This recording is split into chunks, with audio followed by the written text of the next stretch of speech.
सही कोच का होना। चुनिए के कॉमर्स एकेडमी को और करें अपने 11 to M.Com, CA, CSE, MA and BBA का सपना साकार। Download the app now. कोई भी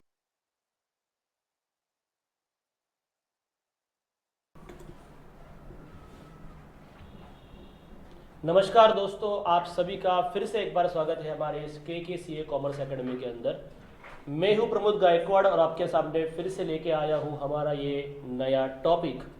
हर बार हम लोग हमारे इस मैथ्स के लेक्चर्स में कुछ ना कुछ नया करने की सोचते हैं, नया सीखने की कोशिश करते हैं। आज ये जो होने वाला है, this is the lecture number 1 of the new topic. अभी आपका बीबीए का जो सिलेबस है वो आगे आगे बढ़ता जा रहा है। हमने फर्स्ट केस में डिस्क्रिप्शन ऑफ डेटा कैसे होता है वो देख लिया, डिस्ट्रीब्यूशन कैसे करना होता है वो सब देख लिया। दूसरे वाले में हमने मेजर ऑफ सेंट्रल टेंडेंसी कैसी होती है वो हमने स्टडी कर लिया है। अब थर्ड टॉपिक हमें यहाँ पे सीखना है। थर्ड टॉपिक में हम लोग बहुत कुछ नया सीखने वाले हैं। अगेन ये मीन मोड मीडियन की तरह ही एक नया चैप्टर है, उसकी तरह ही इसमें भी कुछ चीज़ें हमें पढ़नी होती है।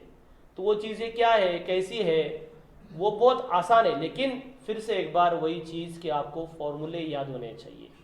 जैसे आपको पता है कि मीन मोड मीडियन को बिना फॉर्मूले सॉल्व किया जा नहीं सकता, वैसे इसमें भी बिना फॉर्मूले आप लोग सॉल्व कर नहीं सकते। फॉर्मूले बहुत डिफिकल्ट है ही नहीं, बहुत आसान है। लेकिन शुरुआत से समझेंगे तो, अगर आप बीच में से ही उसमें जाएंगे, ट्राई करेंगे करना, तो वो नहीं आएगा। पहले आज का जो लेक्चर है वो बहुत ही ईजी जाएगा। नेक्स्ट लेक्चर जो होगा नंबर 2, उसमें भी बहुत इजी एक टॉपिक में पढ़ाऊंगा। लेकिन लास्ट 2 लेक्चर्स जो होंगे, लास्ट 2 या 3 होंगे, ये 2 लेक्चर्स के बाद में उसमें एक टॉपिक है, वो टॉपिक थोड़ा सा आपको ध्यान से पढ़ना चाहिए। उसके फॉर्मूले थोड़े से आपको डिफ़िकल्ट जा सकते हैं, लेकिन उसको भी अच्छे से पढ़ लिए तो भी कोई डिफ़िकल्ट नहीं है। तो चलिए दोस्तों, शुरुआत करते हैं हमारे इस टॉपिक को और समझने की कोशिश करते हैं कि क्या होता है एक्चुअली नेक्स्ट टॉपिक। शुरू करने से पहले आपको पता होना चाहिए कि चैप्टर का नाम क्या है। चैप्टर का नाम है major of dispersion. Okay, very easy topic, one of the scoring and easy topic होता है major of dispersion. Actually measure of central tendency के साथ में ही ये होना चाहिए, ऐसा ऑलवेज होता है। सिर्फ ये एक बुक है कि जिसके अंदर measure of central tendency, major of dispersion अलग अलग दिया है। लेकिन मोस्ट ऑफ द बुक्स में जाकर देखोगे, ये सीए के सिलेबस में भी होता है, सीएमए के सिलेबस में भी होता है, और 11-12 के मैथ्स में भी होता है, कॉमर्स वाले, उसमें भी आप लोग देखोगे तो साथ में होता है सारे सिलेबस में। तो इसमें भी साथ में ही ऐसा हम लोग मान लेते। तो पढ़ते हैं नेक्स्ट टॉपिक, क्या होता है ये मेजर ऑफ डिस्पर्शन, या क्या चीज़ है मेजर ऑफ डिस्पर्शन। अभी ये पूछ रहा है, जैसे स्टूडेंट हमेशा पूछते हैं कि ये क्या है, ये क्या है। तो सामने आपको कुछ एक फिगर दिख रही है, उस फिगर को देखकर आपको लग सकता है शायद ये कोई एक बड़ा पहाड़ है, लेकिन मैंने यहाँ पे क्लियर कर दिया है कि ये पहाड़ नहीं है मेरे भाई, ये कुछ अलग चीज़ है। क्या अलग चीज़ है? आप लोग वो देखोगे तो इट इज़ अ कर्व्स। अलग अलग डेटा टाइप से, अलग अलग डेटा के कर्व्स है, ऐसा हम लोग कह सकते हैं। जो सबसे बड़ा ए टाइप का जो दिख रहा है आपको, ए वाला, इसको बोलते हैं बेल शेप कर्व। यस, ये जो है इसको बोलते हैं बेल शेप्ड कर्व। ओके, दूसरा वाला जो, मतलब ऑलमोस्ट सारे ही बेल शेप्ड है, लेकिन ये परफेक्ट बेल शेप्ड है। ये भी थोड़ा सा फिर फैला हुआ है दूर तक। और सी वाला जो है तो वो तो टोटल फैला हुआ है, मतलब एकदम दूर दूर तक उसके हाथ पहुंच चुके हैं। अब हुआ ऐसा है कि ये तीनों जो कर्व्स जो है, वो तीनों कर्व्स को अगर आप लोग अच्छे से ऑब्जर्व करोगे तो यू कैन ऑब्जर्व कि भाई तीनों का जो पिक पॉइंट है, पिक पॉइंट मतलब सेंट्रल का रीजन, वो एक ही जगह पे आ रहा है। सेंट्रल पॉइंट का आ रहा है, एक ही जगह पे आ रहा है। इसका मतलब मैं इसका मीन निकालने जाऊं, ए वाले, बी वाले और सी वाले का, तो तीनों का मीन कैसे आएगा? सेम। मीन चेंज नहीं होगा। मोड निकालने जाऊं तो मोड भी क्या हो जाएगा? सेम। मीडियन निकालने जाऊं तो मीडियन भी मुझे मिलेगा सेम। मतलब सेंट्रल टेंडेंसीज मुझे सेम दिखा रही है। लेकिन मेरा सवाल ये है कि यह डेटा सेम था कि नहीं था? तो डेटा सेम नहीं था, फिर भी मीन मोड मीडियन कैसे आए? सेम आए। सेंट्रल टेंडेंसी सेम आ रही है, जबकि डेटा पॉइंट बिल्कुल भी सेम नहीं है। एक डेटा एकदम बेल शेप्ड है, एक थोड़ा डिस्पर्स है, और उसके आगे वाला पूरा ही डिस्पर्स्ड है। मतलब डेटा पॉइंट अलग अलग होने के बावजूद भी तुम्हारे सेंट्रल टेंडेंसीज वही आंसर दे रहे हैं। इसका मतलब सेंट्रल टेंडेंसी हमें फंसाती है, वो एग्जैक्ट बताती नहीं है कि भाई तुम्हारे डेटा पॉइंट्स अलग है, क्योंकि डेटा चेंज हो गया तो आंसर चेंज होना चाहिए, डेटा चेंज हो गया तो आंसर चेंज होना चाहिए, जो कि हो नहीं रहा इसमें। तो ऐसे वक्त पे हमें क्या निकालना पड़ता है, मेजर ऑफ डिस्पर्शन। डिस्पर्शन का मतलब होता है कितना हट चुका है तू तेरे रास्ते से। तुझे बोला था कि यहां से जब ये हो जाएगा लेक्चर, क्लास छूट जाएगी, तू बैग उठाएगा, चप्पल पहनेगा, सीधा घर चला जाएगा, लेकिन तू सीधा घर जाता ही नहीं है। तू यहाँ वहाँ गार्डन में घूम रहा है, फिर इधर गया उधर गया, दोस्त के घर गया, फिर घर गया, मतलब तेरे रास्ते से तो हट गया। तो कितना हटा लेकिन कितना हट गया, कितना डिस्पर्स हुआ, वो चीज निकालना मतलब क्या होता है, मेजर ऑफ डिस्पर्शन। ओके, तो मीन मोड मीडियन आपको दिखने के लिए सेम दिखते हैं, लेकिन वो होते नहीं है। डेटा पॉइंट चेंज हो जाते हैं तो अकॉर्डिंगली तुम्हारे आंसर्स भी क्या होते हैं, चेंज हो जाते हैं। तो क्या चेंज है, कैसा चेंज है, क्यों होता है ये चेंज, कैसे मेजर करना, ये सब हम लोग इसमें पढ़ेंगे। हाँ, ये हर बार हम लोग एक सूचना जारी करते हैं, वैसे इस बार भी एक सूचना जारी कर रहे हैं। ये टॉपिक बहुत ही प्रैक्टिकल है सेंट्रल टेंडेंसी की तरह, तो इसे पढ़ते समय नोटबुक में सॉल्व करना ही चाहिए। जो भी सम दे रहा हूँ मैं यहाँ पे बोर्ड पे, वो सम ले लो, उसको सॉल्व करो। पेन पेंसिल स्केल के साथ होने चाहिए। अब यहाँ पे पेंसिल और स्केल का उतना काम नहीं पड़ेगा, ग्राफ वगैरह नहीं है, बहुत कुछ एक दो जगह पे ग्राफ है, लेकिन it is just indicative purpose, वो डिटेल में नहीं आएगा, ठीक है। बाकी पेन लगेगा, बाकी स्केल इसलिए लगेगी टेबल बनाने, हमको बड़े बड़े सम आएंगे तो टेबल बनाने पड़ेंगे, तो टेबल पे सॉल्व करने के लिए आ गया। हाँ जस्ट अ मिनट,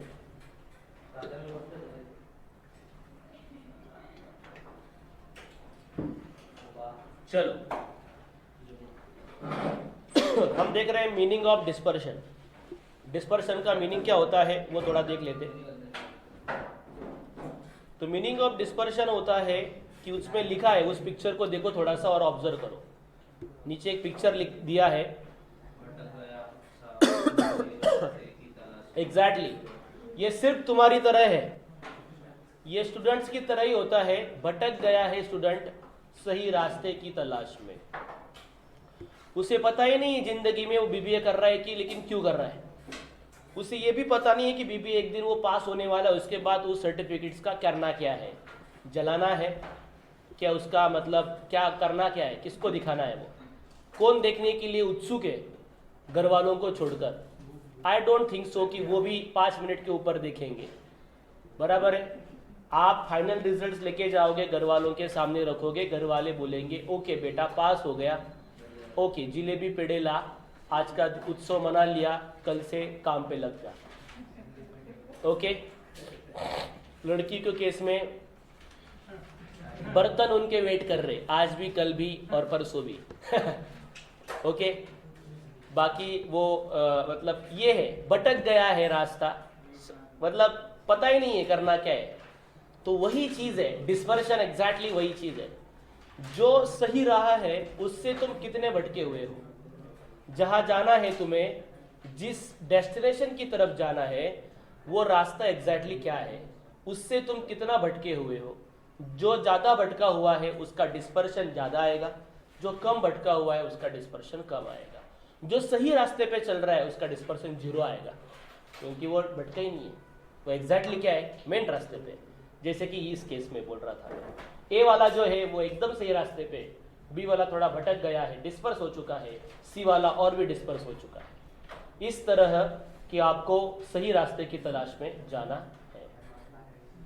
चलो, डिस्पर्शन के ऑब्जेक्टिव क्या हो सकते, मतलब क्यों है डिस्पर्शन, ये चीज क्यों है, डिस्पर्शन क्यों लाना होता है, उसको थोड़ा सा हम लोग समझ लेते हैं। The reliability of average is more if dispersion is less. सोचो ना आप लोग कि reliability of average is more. Reliability का मतलब होता है विश्वसनीयता।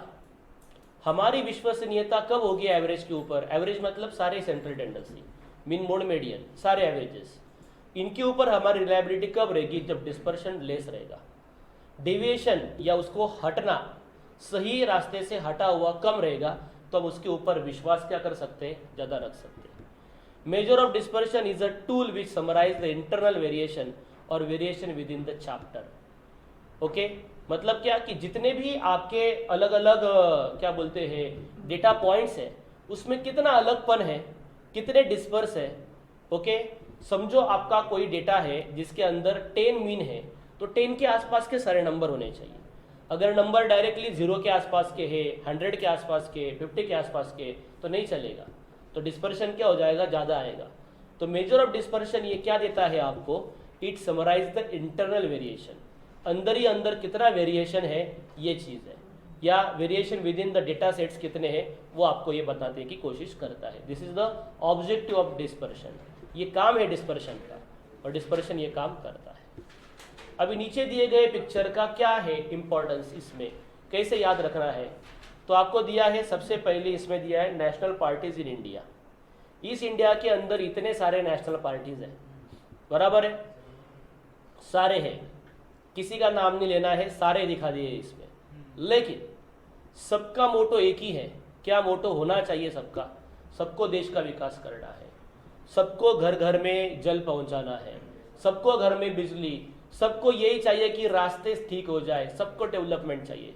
सिर्फ अकेले इस किसी एक को नहीं चाहिए विकास, विकास सबका हो, विकास सबको करना ही है, बराबर है।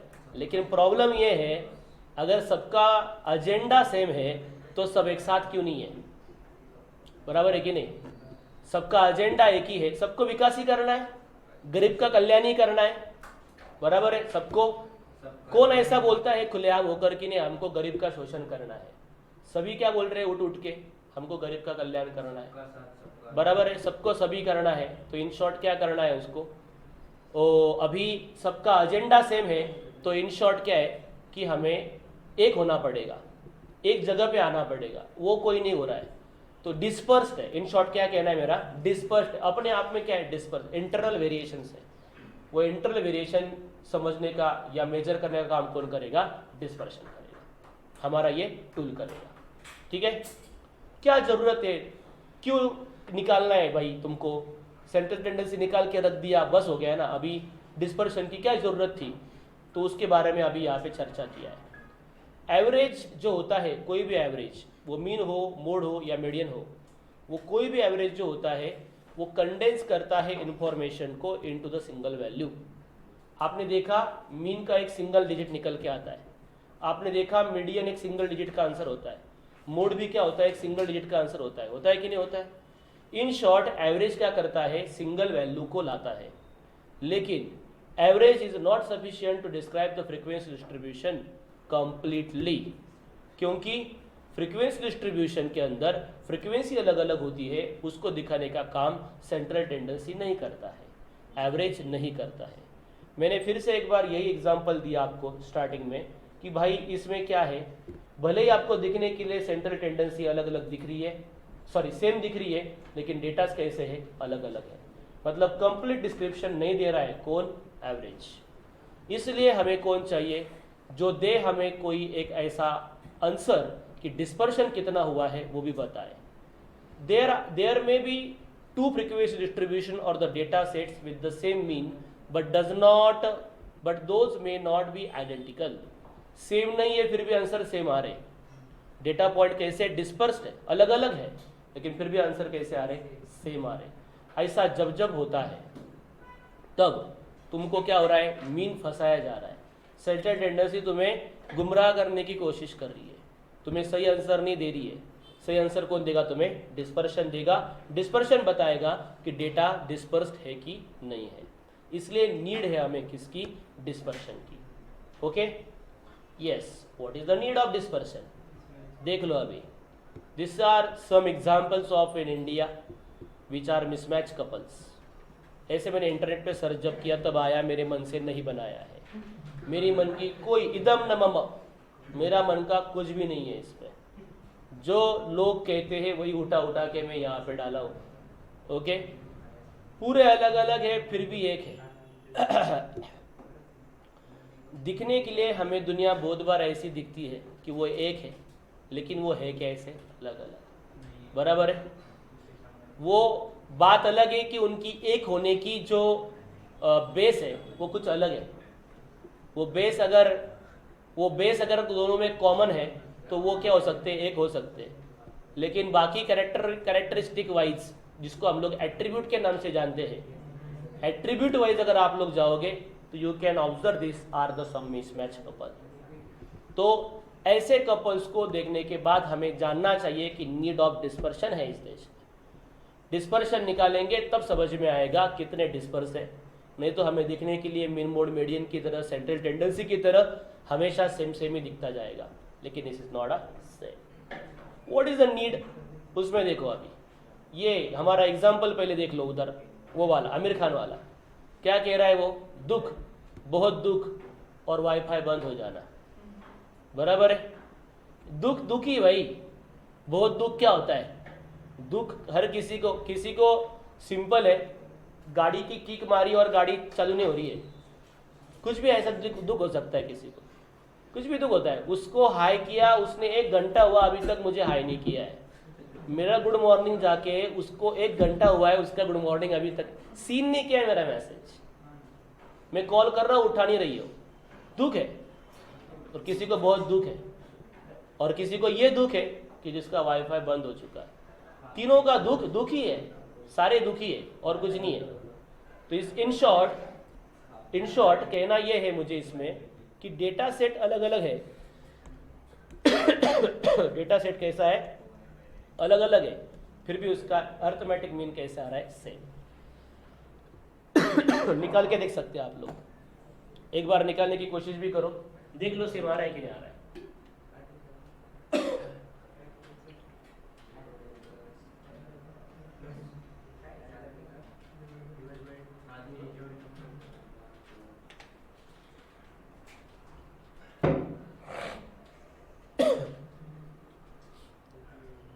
चलेगा, आया आंसर? यस। किसी भी डेटा पॉइंट को आप लोग 5 मतलब जो भी नंबर दिए उनको ऐड करो, 5 से डिवाइड करो, you will get your answer, ठीक है। तो I think so her case में आपका आंसर कैसे आ रहा है, सेम। तो डेटा अलग अलग है कि नहीं है, बराबर है, डेटा कैसा है, अलग अलग है, फिर भी आंसर कैसे आ रहा है, सेम। इसका मतलब ये हो गया कि डिस्पर्शन की नीड है यहाँ पे हमें। अभी ऊपर वाला डेटा देखो, 50 आंसर है ना सबका, ऊपर फर्स्ट नंबर का डेटा देखो, सभी नंबर 50 के आसपास के, कोई दूर का नहीं है, ऐसा सब आसपास के दिख रहे। दूसरा डेटा में देखो थोड़ा सा डिस्पर्शन है, थोड़ा सा हट गया है वो, बराबर है। कुछ नंबर बहुत ही आगे चले गए, कुछ नंबर बहुत ही पीछे चले गए, डिस्पर्स हो गए। तीसरा देखो क्या दिख रहा है आपको, बहुत ज्यादा वेरिएशन है, बहुत ज्यादा डिस्पर्शन हो गया, लेकिन फिर भी आंसर क्या आ रहा है तुम्हारा, सेम।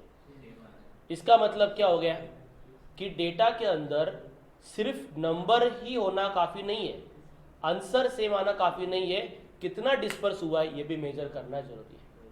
वो आसपास के है कि दूर दूर के है, वो मेजर तो करो, उनको देखो तो सही, जानो तो सही, ये चीज है, ठीक है। This is the need of dispersion. चलो, for further study and analysis it become essential to measure the extent of variation. Okay, ये वेरिएशंस जानने के लिए ये जरूरी है कि कितना डिस्पर्शन है और कितना नहीं है। ऑब्जर्वेशंस आर स्कैटर्ड और disperse from the central value, जैसे हमने अभी अभी देखा। This variation is called as the dispersion. Dispersion क्या चीज़ है ये समझ लो, डिस्पर्शन ये चीज़ है कितना स्कैटर्ड है, स्कैटर मतलब फैलना, डिस्पर्स मतलब भी वही होता है। ऑब्जर्वेशन कितना स्कैटर या डिस्पर्स हो चुका है सेंट्रल वैल्यू से, सेंट्रल वैल्यू से, बीच की वैल्यू से, उसको हम लोग क्या बोलते हैं, dispersion. Average remains good representative, dispersion is less. The dispersion decides the reliability of average. ये मैंने पहले भी बताया, आपकी विश्वसनीयता एवरेज के ऊपर तभी बढ़ेगी जब डिस्पर्शन कम से कम रहेगा। अगर डिस्पर्शन ज़्यादा है तो आपका एवरेज भी गलत है ऐसा माना जा सकता है, क्योंकि वो सही आंसर देगा ही, इसकी कोई गारंटी नहीं है, रिप्रेजेंटेटिव नहीं है। जैसे इस वाले क्वेश्चन में अगर आप लोग देखोगे तो लास्ट नंबर का AM मुझे 50 बताया गया, जो कि है सही आंसर है, लेकिन गुड रिप्रेजेंटेटिव नहीं है। वाई? पहले वाले केस में 50 है, मतलब सोचो ना, आपने आपके समझो आपने बीबीए किया, एक बिजनेस डाला, बिजनेस बहुत चला, फिर आप हो गए बूढ़े, हो गए रिटायर, आपने बच्चे को बिठा दिया आपके शॉप पे ऊपर। बच्चे को 5 दिन का पूछा भाई प्रॉफिट बता, पहले दिन 51,000 का हुआ, दूसरे दिन 52, फिर 50, फिर 48, 49। फिर आप लोग दिमाग में ले रहे हैं कि हाँ भाई 50 का क्या हो रहा है, एवरेज निकल रहा है। फिर आपने ऐसे ही एक दिन जाके किसी और महीने के अंदर बच्चे को पूछा कि तुम्हारा 5 दिन का प्रॉफिट कितना है, फिर बोला संडे छुट्टी थी 0। फिर पापा की जो 4 दिन हो गए उसमें कुछ कुछ हो गया बिजनेस और एवरेज आया है 50। तो आपको क्या लगेगा कि बच्चा अभी भी कंसिस्टेंसी में कमा रहा है ऊपर वाले में, लेकिन है क्या वो कंसिस्टेंसी उसमें नहीं है। एक दिन छुट्टी लिया डायरेक्ट 0 हो गया, फिर धीरे धीरे दुकान उठने लगी, फिर क्या हो गया 95 फेस्टिवल सीजन चल रहा है, 95 का हो गया, एवरेज 50 ही है, इधर भी नहीं इधर भी, बच्चा सेम ही कमा रहा है, लेकिन प्रॉब्लम है इसमें इनकंसिस्टेंसी है, डिस्पर्स है, बिजनेस चलेगा नहीं ज़्यादा दिन तक, खत्म होने वाला एक दिन ये। ओके, उसमें कंसिस्टेंसी दिख रही कि नहीं कांस्टेंट है। तो ये चीज़ है वेरिएशन का, ये मतलब है, ये पता होना जरूरी है अपने को। समझ में आ रहा है? तो this is the variation, this variation is called as what, dispersion. Clear है? तो average is good representative when there is a less dispersion. ये लाइन हमेशा याद रखो, एमसीक्यू में बन सकता है। Average remains good representative, dispersion is less. Dispersion ज्यादा होगा, रिलायबिलिटी नहीं रहेगा। Okay, clear everyone? चलो आगे बढ़ते हैं। So what are the measures of dispersion? Dispersions को मेजर करने के लिए जैसे हमने मेजर्स ऑफ सेंट्रल टेंडेंसी देखे थे। मेजर्स ऑफ सेंट्रल टेंडेंसी क्या थे हमारे? Mean, mode, median. याद है आपको? 3 थे। वैसे इसमें भी 3 होते हैं, लेकिन मेनली हम लोग 2 पढ़ते हैं, तीसरे को भी पढ़ने वाले हैं हम लोग, छोड़ने वाले नहीं है। ओके, लेकिन मेनली जो आने वाले क्वेश्चन है वो इन दोनों के ऊपर आने की संभावना है। एक है रेंज, एक है स्टैंडर्ड डेविएशन। ठीक है, आज हम लोग सिर्फ एक ही पढ़ेंगे, दैट इज रेंज, और जो तीसरा वाला जो है उसका थोड़ा सा हम लोग इंट्रो कर लेंगे आज। तो रेंज है एंड स्टैंडर्ड डेविएशन हम लोग लास्ट में रखेंगे, क्योंकि वो बहुत बड़ा और अच्छा और बहुत ही वेटेज वाला टॉपिक है। वो आना है, मतलब आना है एग्जाम में, उसमें कोई ये नहीं है, वो एग्जाम में एक क्वेश्चन आता है मतलब आता है हर बार। तो that's why range and standard deviation, ये 2 टॉपिक हमें पढ़ने हैं, नन्हे मुन्ने से टॉपिक। यस, यहाँ पे देख सकते हो आप लोग कैसे टॉपिक्स है। अभी इसको पढ़ने से पहले क्या कह रहे हैं हमारे भाई? रुको जरा, सब्र करो, बराबर है। वो कुछ बताना चाहते हैं कि नहीं, इसको पढ़ने से पहले कुछ और पढ़ना पड़ेगा। ओके, तो अभी क्या है कि ऐसे कुछ बंदे हैं हमारे बीच में, कुछ स्टूडेंट्स हैं कि उनको समझ ले भाई, ऐसा बोलना पड़ेगा, इसलिए थोड़ा सा धीरे धीरे हम लोग आगे बढ़ रहे हैं। ठीक है, डायरेक्ट रेंज और रेंज के ऊपर डायरेक्ट फॉर्मूला बता के मैंने क्वेश्चन कर दिया, प्रॉब्लम हो जाएगा। भटका है, समझ में आ रहा है? डिस्पर्स है वो, डिस्टर्ब, डिप्रेस एंड डिस्पर्स, तीनों ही। डिस्टर्ब किसी कारण से होगा, निजी है ना, डिप्रेशन में चला गया है तभी तो ऐसा रास्ते के ऊपर बैठा है, और बाकी डिस्पर्शन है, डिस्पर्शन है क्योंकि वो रास्ते से हट भी गया है। दैट्स वाई समझ ले भाई क्या होने वाला है आगे, और समझकर हम लोग आगे बढ़ने वाले हैं। ठीक है, चलो बढ़ते हैं। उसको अभी ये फीलिंग है, उसको वो क्यों डिस्टर्ब है उसकी फीलिंग देख लो क्या है। मैं सबका हूँ, मैं सबको होमवर्क की नोटबुक देता हूँ, सबके असाइनमेंट, सबको हाय भेजता हूँ, लेकिन मेरा कोई नहीं है। मेरा गुड मॉर्निंग सबको जाता है, लेकिन मुझे गुड मॉर्निंग रिप्लाई में नहीं आता है। ओके, जिनको ऐसा लग रहा है उनके लिए नई व्यवस्था किया गया है, चैट जीपीटी के अंदर बॉट क्रिएट किए गए हैं, उधर जाके चैटिंग करो।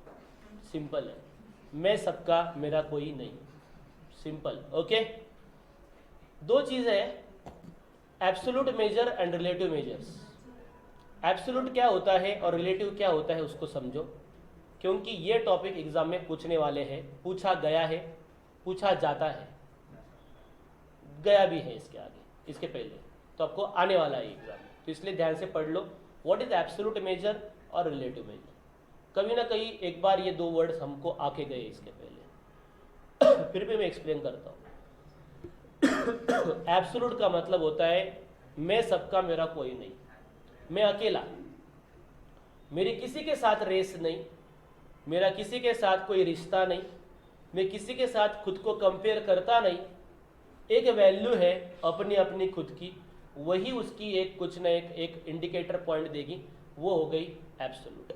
जब मेरा किसी के साथ कंपैरिजन चालू हो जाएगा, किसी के साथ में रिलेट करना स्टार्ट करूंगा, तब मैं क्या बन जाता हूं, रिलेटिव मेजर।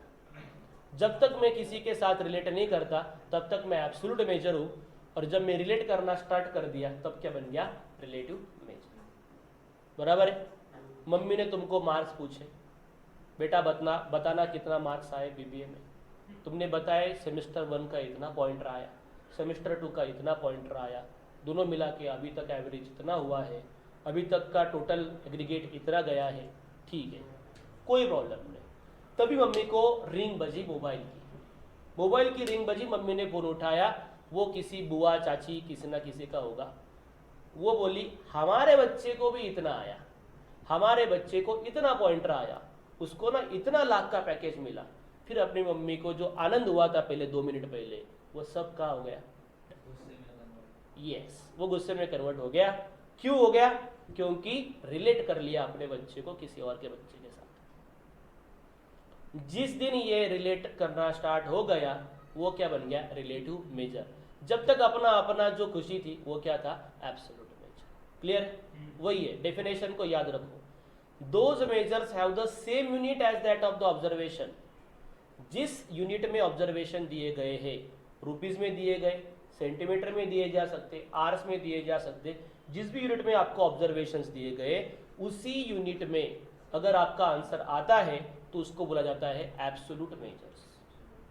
ओके, 2 तरह के मेजर होते हैं इनमें, एक होते हैं एब्सोल्यूट्स और एक होते हैं रिलेटिव। हम लोग पढ़ेंगे आगे, लेकिन एब्सोल्यूट क्या चीज़ है वो मैं बता रहा हूँ। ऐसे मेजर्स कि जिनको उसी यूनिट में रिप्रेजेंट करना होता है, उनका यूनिट चेंज होता नहीं है। रुपीज में दिया हुआ आंसर भी काय में आएगा, यूनिट में। जैसे कि फॉर एग्जांपल रेंज जैसे मीन मोड मीडियन था ना, वैसे एक क्या इसमें रेंज। तो रेंज ये क्या हो गया, एब्सोल्यूट मेजर। रुपीज में नंबर दिए जाएंगे तो आपको आंसर भी काय में लिखना है, रुपीज में। ओके, उसको क्या बोलेंगे हम लोग, एब्सोल्यूट मेजर, सिर्फ रेंज। लेकिन रेंज का और एक नाम, एक दूसरा पार्ट है जिसको बोलते हैं कोएफिशिएंट ऑफ रेंज। वो निकाल दिया तो वो एब्सोल्यूट नहीं रह जाता, वो क्या बन जाता है, रिलेटिव बन जाता है। ओके, क्यों जरूरत पड़ी हमें रिलेट करने की, क्या जरूरत है, लाना ही चाहिए रिलेटिव, उसके लिए कुछ यहाँ पे लिखा हुआ है। It can be very well seen that absolute major possesses unit and hence creates the difficulty in comparison of dispersion of 2 or more frequency distribution or the data sets. How? समझ लो एक डेटा सेट्स है जिसके अंदर rupees में दिया है, दूसरा data sets है जिसमें केजी में दिया है। How can I compare? Rupees and KG can not be compare. Rupees can compare, KG can compare, but rupees and KG can not be compare. दो दूसरे जो यूनिट्स है उनको कैसे कंपेयर करेंगे? It will create the difficulty in comparison. तो comparison तो होनी चाहिए, कंपेरिजन नहीं करेंगे तो कंपटीशन कैसे खड़ी होगी? कंपैरिजन मार्केट बनाने के लिए कंपैरिजन तो होनी चाहिए, बराबर है, इसलिए कंपैरिजन होगा। Comparison is not possible until the unitless quantity is available. Comparison तभी कर सकते हैं जब यूनिटलेस क्वांटिटी हो, उसका कोई यूनिट ना हो। तो इसलिए एक यूनिटलेस क्वांटिटी चाहिए थी जो हमें कंपेयर करके दे, इसलिए हमने एक नई चीज निकाली फिर इसके बाद में, दैट इज रिलेटिव मेजर। वो क्या है वो थोड़ा देख लेते। This is relative measure. क्या बोला है? When relatives added you into the family groups on WhatsApp, तुम लोग म्यूट नोटिफिकेशन का एक होता है ऑप्शन, उसमें ये वाला नोटिफिकेशन का ऑप्शन डालना चाहिए, बराबर है। तो फैमिली ग्रुप्स को सभी जो होते हैं यंगस्टर्स आजकल धरती खत्म होने तक का म्यूट नोटिफिकेशन देना चाहते हैं। क्यों? उसके अनेक रीजन है। उसमें क्या चल रहा है? कंपैरेटिव स्टडी चल रहा है। क्या चल रहा है? कंपैरेटिव, है ना। चाची के भतीजे के लड़के के पोते को 8 लाख का पैकेज मिल गया, इधर धरती फट गई, उधर 8 लाख का पैकेज मिल जाता, यहाँ पे धरती फट जाती है। That is the problem, that's why ये धरती खत्म होने तक क्या होना चाहिए? रिलेटिव मेजर्स, मतलब रिलेटिव का ग्रुप ऑफ। क्या है रिलेटिव मेजर? तो कंपैरिजन है। कैसे कंपैरिजन है देख लो। Relative measures can be obtained by dividing the absolute measure by corresponding average. Obtain by कैसे, dividing the absolute measure by corresponding average. Such a relative measure is called as coefficient of the respective absolute measures. जैसे range है तो range का क्या बनेगा, coefficient of range. जैसे mean deviation है तो उसका क्या बनेगा, कोएफिशिएंट ऑफ मीन डेविएशन। कोई स्टैंडर्ड डेविएशन है तो उसका बनेगा coefficient of variation. Quartile deviation है उसका बनेगा कोएफिशिएंट ऑफ क्वार्टाइल। हर किसी का कोएफिशिएंट बनेगा। तो वो कोएफिशिएंट बनाना मतलब क्या होता है, रिलेटिव मेजर्स। समझ में आया आपको? दो चीजें इंपॉर्टेंट, एग्जाम में क्या लिखना है वो बता रहा हूं मैं। सबसे टॉप वाली 3 लाइनें, measures have the same unit that of the observation, for example centimetre, rupees, anything, such a measure is called as absolute measures. ठीक है, इन दोनों में से कोई भी एक लाइन लिख सकते हैं। जैसे comparison is not possible until the unitless quantity is available, ये बड़ा वाला छोड़ दो लगे तो। इसके लिए फिर आपको लिखना पड़ेगा what is relative measure. Relative measures can be obtain by dividing the absolute measure by corresponding average. Such a relative measure is called as coefficient of respective absolute measures. ठीक है, ये थोड़ा आपको पढ़ के जाना पड़ेगा, कॉन्सेप्ट वाइज क्या है क्या नहीं उधर दिखाना पड़ेगा थ्योरी में, और ये थ्योरी में आएगा। Done everyone? ठीक है। Now what is the requisites of good measure dispersion. आपको याद है हमने सेम टॉपिक लिया था जब मैं सेंट्रल टेंडेंसी पढ़ा रहा था। सेंट्रल टेंडेंसी में था requisites of good average, ideal average. उसमें जो पॉइंट्स थे वो एज इट इज छापे हुए यहाँ से, नो चेंज, नो चेंज। तो अगर एग्जाम में पूछ लेंगे आपसे गलती से कि what is the requisites of good measures of dispersion, आपको सेम छापना है, नो चेंज। क्लियर है आपको? कोई भी चेंज करना नहीं है, एज इट इज। क्या होता है देख लो एक बार, it should be simple to understand, easy to calculate, it should be rigidly defined, should be based on all observation in the data, should be capable of further mathematical treatment, and should be least affected by the extreme observations। ये सारी चीज़ें जो वहाँ पे पढ़ाई थी, आपके text book में ये चीज़ नहीं है। आपके टेक्स्ट बुक में इस चैप्टर में ये चीज़ नहीं दी है, ये मैंने वहाँ पे लगाई है कि वो डिस्पर्शन के लिए एंड सेंट्रल टेंडेंसी के लिए सेम होता है, वो अलग होता नहीं। क्लियर है एवरीवन? समझ में आया क्या है क्या नहीं? ठीक है, आगे हमने मीन पढ़ा, मीडियन, मोड, और अभी पढ़ेंगे रेंज। क्या है मीन देख लो, the sum of set of number divide by the number of numbers is the set in the set. ये क्या था, मीन। मीन का इमोजी देख सकते हैं। फिर मीडियन क्या कहते हैं, मैं तो बीच वाला नंबर हूँ भाई। The middle number when data are arrange in the numerical order, ascending या डिसेंडिंग ऑर्डर में, याद है आपको? फिर मोड, मोड क्या बोलता है, जो मेरे जैसे दिखने वाले बहुत सारे जो है उसमें से मैं एक हूँ। The number that occur most often in the set is called as the mode, right है, ये भी देखा। अभी रेंज हमें सीखना है, थोड़ा सा नीचे गया है, ठीक है। Mode, range, the difference between the greatest and the least of the data is called as the range. थोड़ा थोड़ा आइडिया आया होगा आपको रेंज क्या है। किसी डेटा, सेम डेटा है, 3 टाइप के डेटा थे, याद है ना आपको? वैसे ही डेटा के अंदर सबसे बड़ी वैल्यू, सबसे छोटी वैल्यू, उन दोनों के बीच का गैप कितना है, that is what is your range. ये है पहला मेजर ऑफ डिस्पर्शन। क्लियर आपको रेंज? रेंज समझ में आ रहा है? उसको और डिटेल में हम लोग देखने वाले अभी क्या होता है range. Range is a crude measure of dispersion. Crude मतलब बहुत ही इजी एंड बहुत ही ऊपर का, उसको बोलते हैं हम लोग crude measure of dispersion. However, ऐसा होने के बाद भी it is simple to measure and simple suitable to extend of variation is small. मतलब कम अगर डिस्पर्शन है तो ऐसे केस में निकालना पॉसिबल है। बहुत ही बड़ा एक डिस्पर्शन लैक्स करोड़ में, तो you can not calculate the range. Range can be some hundred, some thousands max to max, और within some single digit और डबल डिजिट्स। क्लियर? तो ऐसा आप लोग ले सकते हैं। डेफिनेशन अगर पूछेंगे एग्जाम में तो क्या आएगा, if L is the largest observation and S is the smallest observation, then range is the difference between L and S। L को क्या हमेशा बोलेंगे, लार्जेस्ट ऑब्जर्वेशन, और S क्या होता है, स्मॉलेस्ट ऑब्जर्वेशन। हमेशा याद रखिए, ठीक है? L एंड S दोनों ही चीज होती है, दूसरा और कुछ होता नहीं है। इसको देखने के बाद किसी की मूंछ है ऐसा लग सकता है, लेकिन वो है नहीं वैसा, है ना? वो रेंज है। वो कैसी रेंज ली गई है देख लो।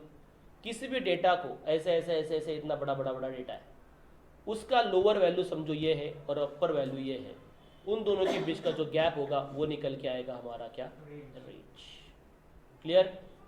चलेगा, range is L minus S, formula समझ में आया है, बहुत ही इजी फॉर्मूला, लिखना है लिख सकते हैं। रेंज इज इक्वल्स टू क्या है, L minus S. L means what, largest number, S means what, smallest number. Clear? Okay. अभी ये हो गया एब्सोल्यूट, इसको क्या बोलते हैं हम लोग, एब्सोल्यूट मेजर। ये हो गया एब्सोल्यूट, मतलब इसमें अगर रुपीज़ में आएगा तो रुपीज़ में लिखेंगे, सेंटीमीटर में आएगा तो सेंटीमीटर में लिखेंगे, कुछ नहीं आएगा तो कुछ नहीं लिखेंगे, ठीक है। लेकिन ये क्या बन गया आपका एब्सोल्यूट। और ये नीचे जो दिया है दैट इज रिलेटिव मेजर, उसका ही क्या है ये रिलेटिव। हम लोग एक एक मेजर पकड़ने वाले हैं, उसका एब्सोल्यूट भी देखेंगे और तुरंत बाद उसका क्या देखेंगे, रिलेटिव भी देखेंगे। एब्सोल्यूट क्लियर है आपको? अब क्या देखना है आपको, रिलेटिव। रिलेटिव मेजर भी इज वेरी इजी, कोई बिशंट ऑफ रेंज होता है L minus S upon L plus S. क्या किया जाता है, L minus S upon L plus S, ऊपर माइनस और नीचे क्या प्लस, याद रखो, उल्टा पुल्टा हो गया, खत्म answer. L minus S upon L plus S into 100 भी किया जा सकता है, किसी किसी केस में इंटू 100 भी किया जा सकता है। ओके, वो डिपेंड करता है कैसे क्वेश्चन आया है, मैं बताऊंगा कहाँ पे करना है कहाँ पे नहीं करना है, बट इंटू 100 भी बहुत सारे बुक्स में दिया जाता है, ठीक है। तुम्हारे बुक्स में देखेंगे हम लोग कैसे दिया है, फिर उसके हिसाब से करेंगे। दोनों फॉर्मूले क्लियर? इस चैप्टर के पहले दो फॉर्मूले, थियरी बहुत हो गई, पहले दो फॉर्मूले बहुत ही इंपॉर्टेंट। ये एक मेजर है, 3 पार्ट्स में डिवाइडेड है हमारा पूरा ये टॉपिक, उसमें से पहले पार्ट इधर तक ही खत्म होता है, एल माइनस एस, ओके। और कोएफिशिएंट ऑफ रेंज बोलेंगे तो क्या है, L minus S upon L plus S. चलो अब थोड़ा पढ़ लेते, उसके एग्जांपल्स करेंगे थोड़ी देर में। पहले हम लोग कुछ मेरिट्स डिमेरिट्स एप्लीकेशंस पढ़ लेंगे। What are the merits of the range, क्या फ़ायदा है, simple to understand and easy to calculate. 2 ही नंबर है, 2 नंबर्स प्लस माइनस कर दिया आंसर आ जाएगा, कुछ भी करने की ज़रूरत नहीं है। रिजिडली डिफाइन है, फॉर्मूला फिक्स्ड है, फॉर्मूला चेंज होगा नहीं। मैंने बोला कि आपको ग्रुप फ्रिक्वेंसी का ये, इंडिविजुअल का ये, ऐसा कुछ बोला क्या, नहीं। Fix formula L minus S, आएगा डेटा तब देख लेंगे हम लोग कैसे करना है, ओके। तो रेंज निकालना बहुत ही आसान होता है, कुछ भी डिफिकल्ट नहीं है। जैसे इसके मेरिट्स है वैसे इसके डिमेरिट्स भी बहुत सारे हैं। क्या डिमेरिट्स है, it is not based on all the observation, बराबर है ना। हम डायरेक्ट लार्जेस्ट वैल्यू उठा रहे हैं और क्या उठा रहे हैं, स्मॉलेस्ट। बीच वाले वैल्यू उठा रहे हैं कि हम लोग उठा ही नहीं रहे, समझ में आ रहा है। बीच वाले वैल्यूज हम लोग ले ही नहीं रहे, अगर वैल्यू ले ही नहीं रहे तो उसका मतलब ही नहीं बन रहा, तो इसलिए it is not based on all the observation. तो ऑल ऑब्जर्वेशन पे नहीं है तो ये आइडियल हो नहीं सकता। Number 2, it does not give the proper idea regarding the variation between the extreme observations. Yes, proper idea नहीं दे रहा है between what, variation between the extreme observation, क्योंकि एक्सट्रीम ऑब्जर्वेशन कुछ भी हो सकता है, कितना भी छोटा कितना भी बड़ा हो सकता है। तो जो आंसर आएगा वो हमें एग्जैक्ट नहीं बताएगा कि कहाँ से कहाँ तक ये फैला हुआ है और कहाँ नहीं। And it can be determine frequency distribution with open and class.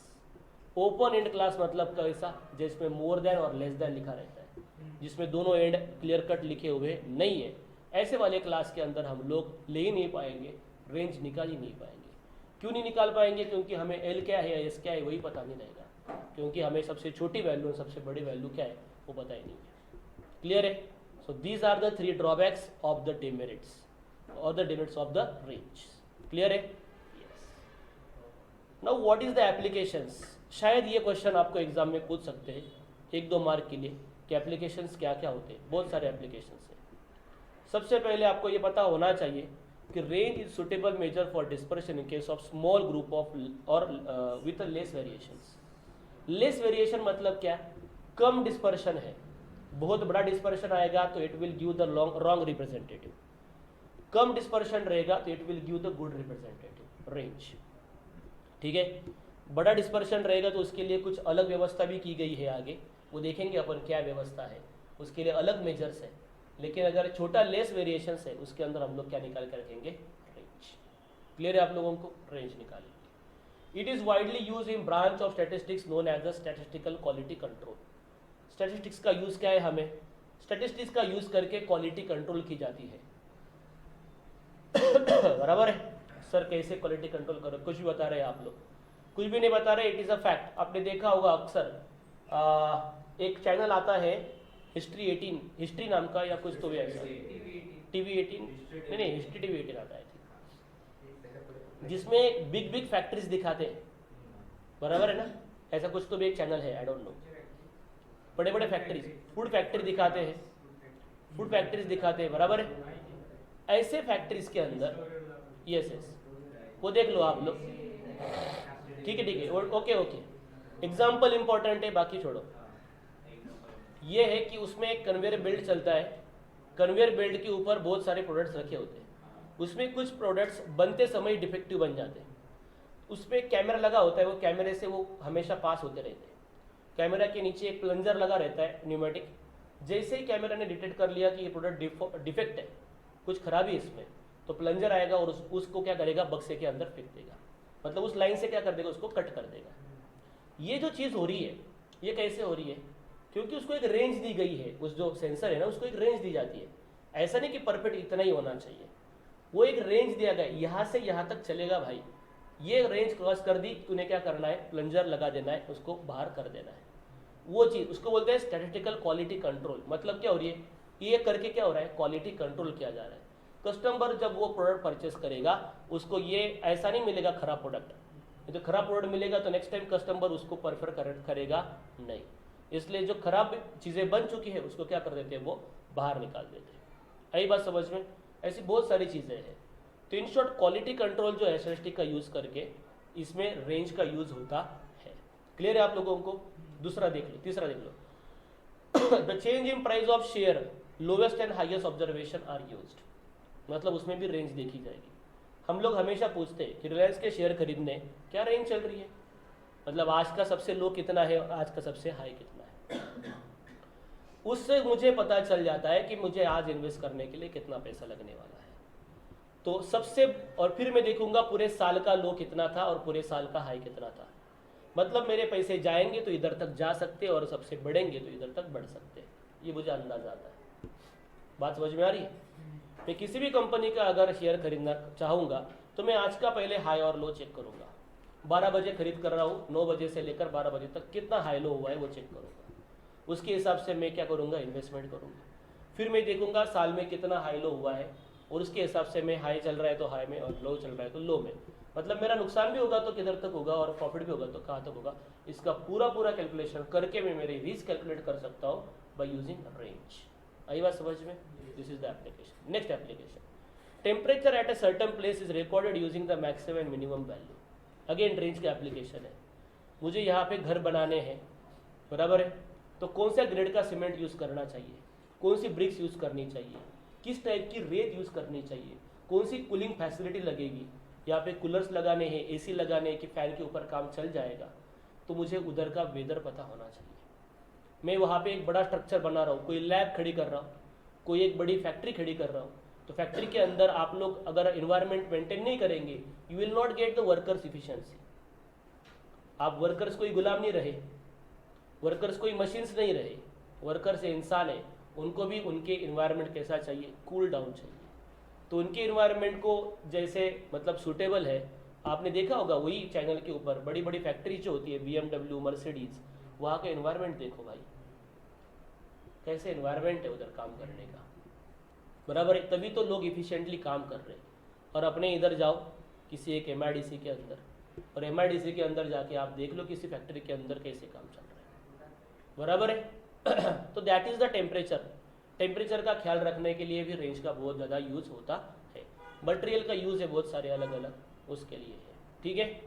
Dubai में जो मेटल यूज़ होता है गाड़ियों में, वो शायद इंडिया में नहीं होगा, ओके, वो यूरोपियन कंट्रीज में भी नहीं होगा, उसकी अलग अलग टेम्परेचर डिफरेंस के हिसाब से अलग अलग डिमांड है, उसके हिसाब से आपको कोट करने चाहिए। Range is use in medical science to check whether blood pressure, haemoglobin count are normal और नॉट।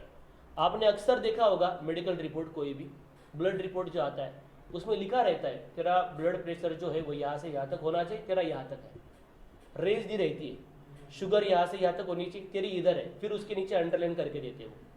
अगर रेंज क्रॉस की है तो अंडरलाइन करेंगे, रेंज क्रॉस नहीं है तो इट्स ओके। क्लियर है? तो नॉर्मल रहने के लिए विद इन द रेंज होनी चाहिए, हर चीज़ के होनी चाहिए विद इन द रेंज होनी चाहिए। So these are the application. समझ में आया आपको? इतना ही नहीं, इसके अलावा भी और 100 एप्लीकेशन है। आपको जो सोचते हैं वहाँ पे वो लिखने आने चाहिए एप्लीकेशंस। क्लियर है? आई बात समझ में? रेंज। चलो आज कुछ तूफानी करते हैं, मतलब हमको क्या करना पड़ेगा, कुछ क्वेश्चंस को सॉल्व करके देखना पड़ेगा क्या चीज़ है क्या नहीं है। ठीक है, बिल्ली ने कुत्ता मारा है और कुछ नहीं किया है। तो हाँ चलो आगे बढ़ते हैं। Compute the range and coefficient of range, एक क्वेश्चन में करके दिखाऊंगा, फिर आपको करना है।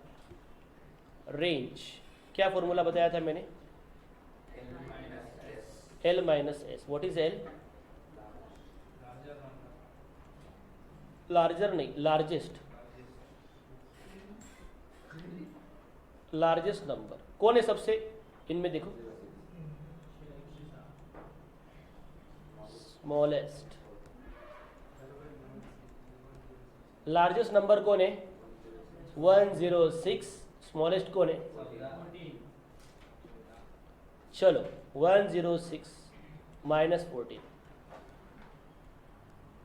जो भी आएगी वो तुम्हारी रेंज। कितना आ रहा है? 92।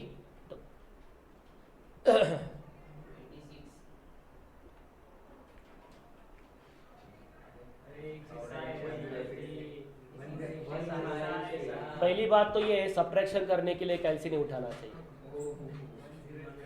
वो भगवान ने दी हुई बुद्धि की इज्जत निकाले हम लोग, सब्ट्रैक्शन करने के लिए कैलसी। बराबर है? ठीक है। Coefficient of range. Next, coefficient of range. What is coefficient of range? L minus S upon L plus S. बराबर है? What is L? You know that 106 minus 14 upon 106 plus 14, 92 upon 0 to 120।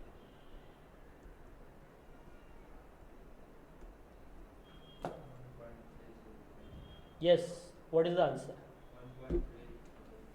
गलत है तुम्हारा आंसर।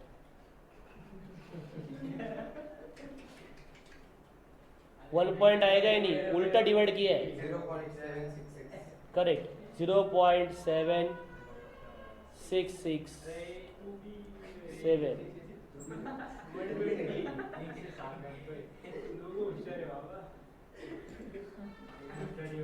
क्लियर?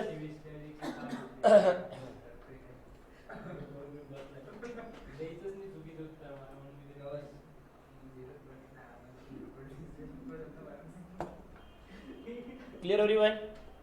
समझ में आया सबको कैसे करना है सॉल्व? आएगा ऐसे एग्जाम्पल आपको सॉल्व करने के, ऐसे क्वेश्चन आने वाले हैं 2-3 मार्क के, बहुत ही आसान आसान होते हैं। Done everyone? चलो आगे करो ये नेक्स्ट क्वेश्चन। Try this.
चलो, what is your L? What is your S?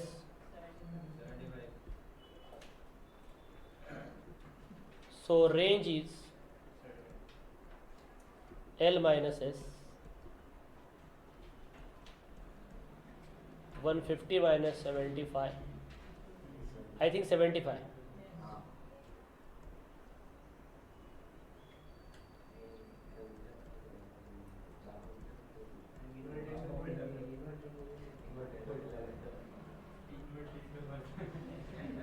Coefficient of range L minus S, L plus S.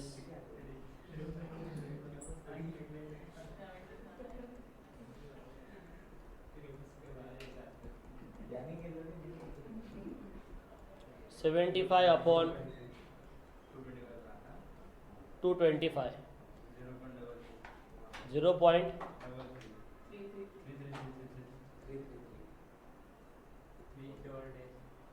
ठीक है, डन। कोई डाउट किसी को? समझ में आया सबको?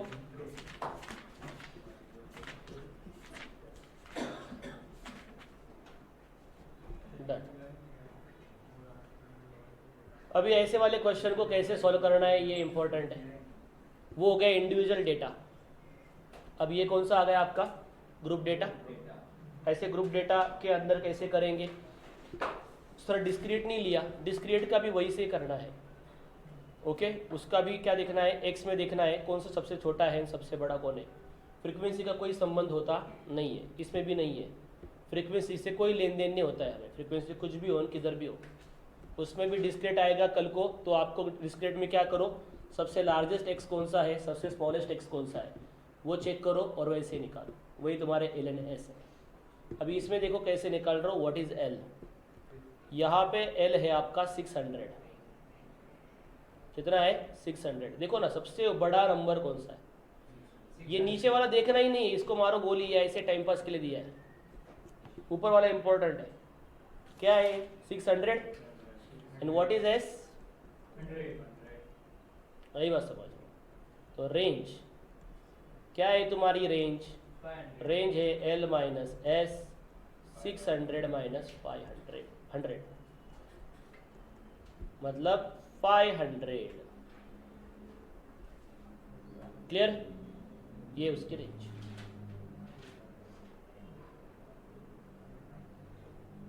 Zero to 150 by the 100 to 150. पूर्ण क्लासची घेतली. पूर्णांची 100 to 600. इसका सही बराबर है। उसको कहना है 150 का गैप है, तो यहाँ पे 0 क्यों नहीं है? यहाँ पे 0 से 150 होना चाहिए ना, 100 नहीं होना चाहिए। इधर 50 का गैप बन रहा है। कोई प्रॉब्लम नहीं है, जैसे दिया वैसे उठाया हमने। तो 0 आएगा कल को, तो तुमने एस क्या लेना चाहिए? 0। तेरा एस क्या हो जाएगा? 0 हो जाएगा। कोएफिशिएंट ऑफ रेंज निकालो। 0.71. कोएफिशिएंट ऑफ रेंज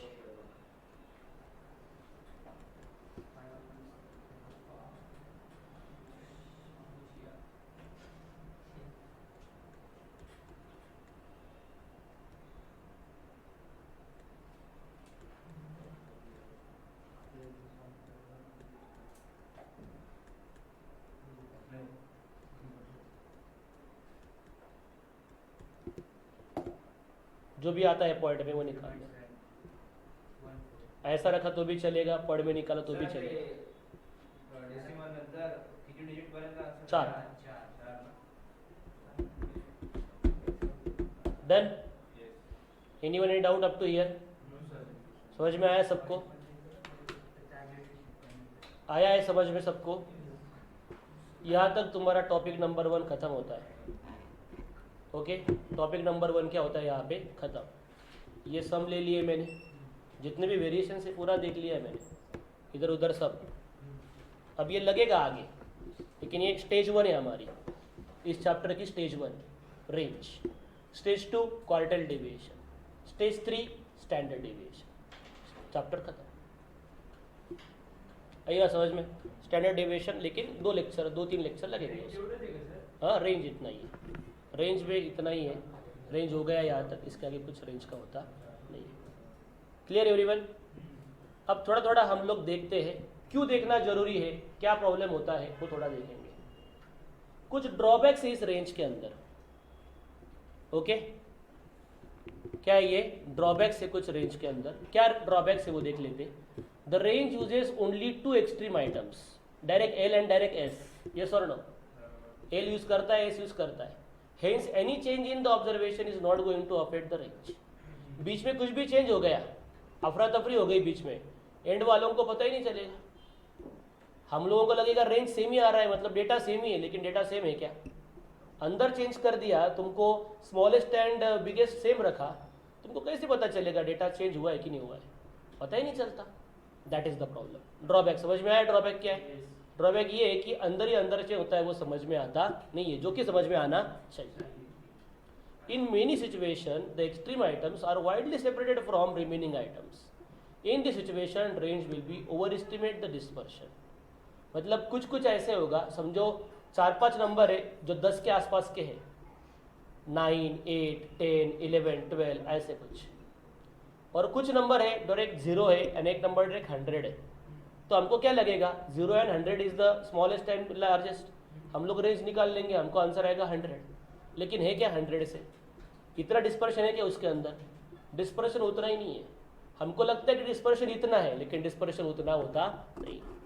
जैसे मैंने किसी एक बंदे को देख लिया, वो चल रहा था ऐसा ही, गाड़ी को स्टर्न मारते मारते, मुझे लगा कि ये ऐसा ही है, आवारा, ये ऐसा ही है, फालतू है, ये गुड स्टूडेंट नहीं हो सकता, ये गुड लड़का नहीं हो सकता, ये गुड कुछ भी नहीं हो सकता, ये गुड आवारा ही हो सकता है, और कुछ हो ही नहीं सकता. मतलब फिर मेरा ये जजमेंट है जो रॉन्ग है. मैंने उसको इतना ओवर एस्टिमेट डिस्पर्स कर दिया जितना नहीं करना चाहिए था. मुझे जान लेना चाहिए था कि वो ऐसा क्यों कर रहा है. वो सिर्फ ऐसा ही करता है, घर पे आके पढ़ाई भी करता है. हाँ, घर पे जाके अगर कुछ पढ़ता भी होगा तो फिर वो ओवर एस्टिमेशन हो गया मेरा, बाकी फिर एस्टिमेशन सही था. बराबर है? तो वो चीज़, दैट इज द केस.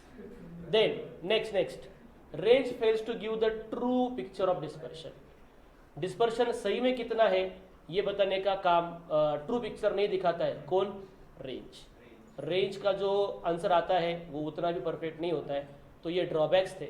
इस ड्रॉबैक्स को ओवरकम करने के लिए हमें कुछ ना कुछ अलग व्यवस्था करनी पड़ेगी.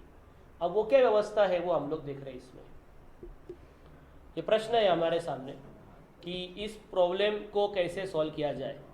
तो हर समस्या का समाधान होता है. तो वो समाधान क्या है हमारे सामने, वो समाधान हमको देखना है. तो इसलिए हमको देखना पड़ेगा नेक्स्ट टॉपिक. उसके लिए हमें पढ़ना पड़ेगा क्या? Partition values. क्या पढ़ना पड़ेगा? Partition values. सुना है कभी आपने ये नाम? I don't think so. सुना भी होगा तो भी वो पढ़ा नहीं होगा. यस. तो ये 3 चीज़ें हैं, इसको अच्छे से पढ़ लो. ऊपर से बता देता हूँ मैं क्या होता है और काम की कौन सी चीज़ें वो बताता हूँ. पार्टीशन वैल्यूज 3 होते हैं. एक होता है क्वार्टाइल, दूसरा होता है डेसाइल, और फिर होता है परसेंटाइल. ठीक है? Quartile, decyl, percentile. अब आपको एक दिमाग में पकड़ लो, कोई भी डेटा अज्यूम करो, कोई भी डेटा, कितना भी बड़ा कितना भी छोटा आपके मन से. ठीक है? समझो 20 नंबर का कोई डेटा है, उसके एग्जैक्टली आपने 4 पार्ट कर दिए. कितने पार्ट किए? 4. तो 4 पार्ट करेंगे तो उसको बोलते हैं क्वार्टाइल. हर पार्ट को क्या बोलेंगे? क्वार्टाइल. आई बात समझ में? घर में एक केक लाया, उसके एग्जैक्टली सेम 4 पार्ट किए, तो हर पार्ट को क्या बोलेंगे हम लोग? क्वार्टाइल. समझ में आया? तो हर एक पार्ट 25% हो गया. कितना हो गया? 20% का एक एक पार्ट हो गया. समझ में आया क्वार्टाइल क्या होता है? ठीक है. दूसरा हो गया डेसाइल. डेसाइल मतलब उसी डेटा के हमने 10 पार्ट किए. एक केक लाया, उसके एग्जैक्टली इक्वल 10 पार्ट किए, तो हर पार्ट को क्या बोल सकते हैं? डेसाइल. समझ में आया? किसी डेटा के कितने करने हैं? 10 इक्वल पार्ट्स करने, उसको बोलते हैं डेसाइल्स. और किसी डेटा के 100 इक्वल पार्ट्स करने हैं, उसको हम लोग बोलते हैं परसेंटाइल्स. समझ में आया? कितने भी डेटा हो गए, उसके बड़ा हो या छोटा हो, उसके 100 पार्ट करना, इक्वल 100 पार्ट करना, उसको हम लोग क्या बोलेंगे? परसेंटाइल. अभी हमारे सिलेबस के अनुसार हमें पढ़ना है क्वार्टाइल.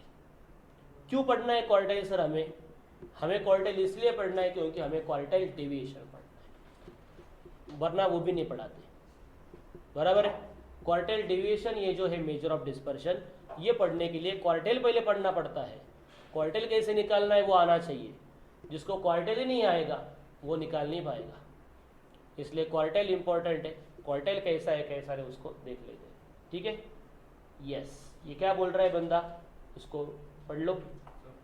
सब कुछ पढ़ने की जरूरत नहीं है, डू ओनली क्वार्टाइल। जानते होंगे आप इसको, बराबर है जीतू भैया? ठीक है, ठीक है। क्या बोल रहे हैं वो, सब कुछ पढ़ने की जरूरत नहीं है, क्या करना है, फिर सिर्फ आपको क्वार्टाइल ही पढ़ना है। क्वार्टाइल ही पढ़ लो और शांत हो जाओ। ओके, डेसाइल एंड परसेंटाइल पढ़ने की जरूरत नहीं है। चलिए, आपके सामने एक डेटा मैंने लगा दिया है, देख लो। दिख रहा है क्या आपको? ये डेटा दिख रहा है? दिख रहा है? क्वार्टाइल डेविएशन, क्वार्टाइल डेविएशन का ही नाम होता है सेमी इंटर क्वार्टाइल। एग्जाम में कुछ भी नाम से आ सकता है, फाइंड क्वार्टाइल डेविएशन या find semi inter quartile. Okay, semi inter quartile range ऐसा भी बोलते हैं, right, semi inter quartile range. Clear? ये नाम लिख के रखना है अपने पास। जैसे रेंज होता है वैसे ये दूसरा टॉपिक चल रहा है, क्वार्टाइल डेविएशन या सेमी इंटर क्वार्टाइल रेंज, बहुत ही इंपॉर्टेंट। ये डायग्राम के बता रही है, वो थोड़ा एक्सप्लेन कर देता हूँ। मैंने अभी अभी बताया आपको कि एक डेटा पॉइंट है, डेटा सेट है, तो आपके सामने ये डेटा सेट है, दिख रहा है आपको? कंप्लीटली एक बेल शेप कर्व निकाला है मैंने, उसके 4 पार्ट इक्वल किए मैंने, दिख रहा है आपको? कैसे सर को कहा 4 पार्ट, देखो ना, 25%, 25%, 25%, 4 बार है कि नहीं है? लेकिन कॉमन सेंस है, 4 पार्ट करने के लिए कितने बार घाव करने पड़ेंगे?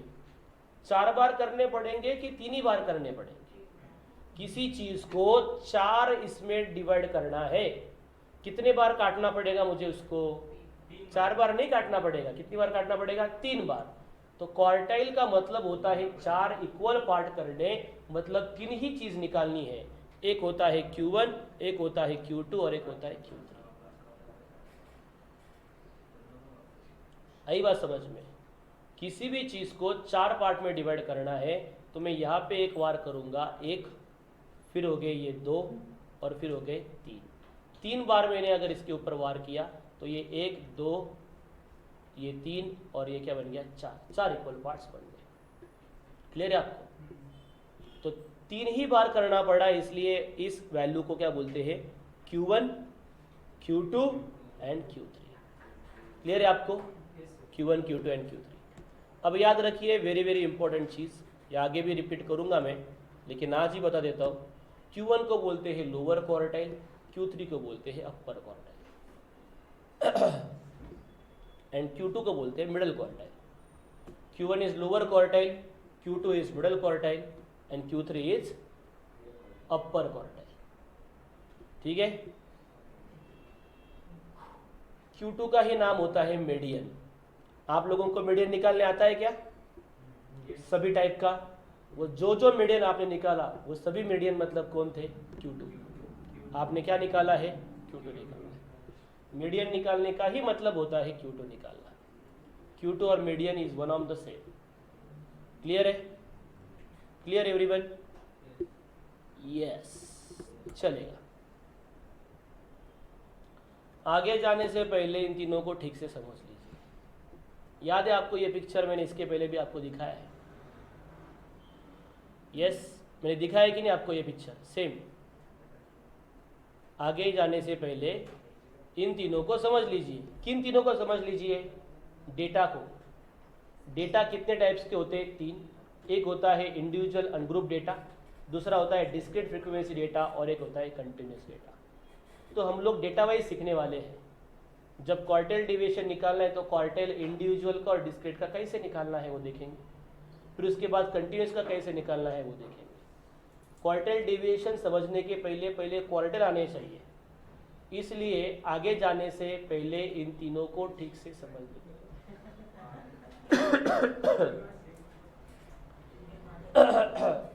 किनको समझ लीजिए? Q1, Q2, Q3।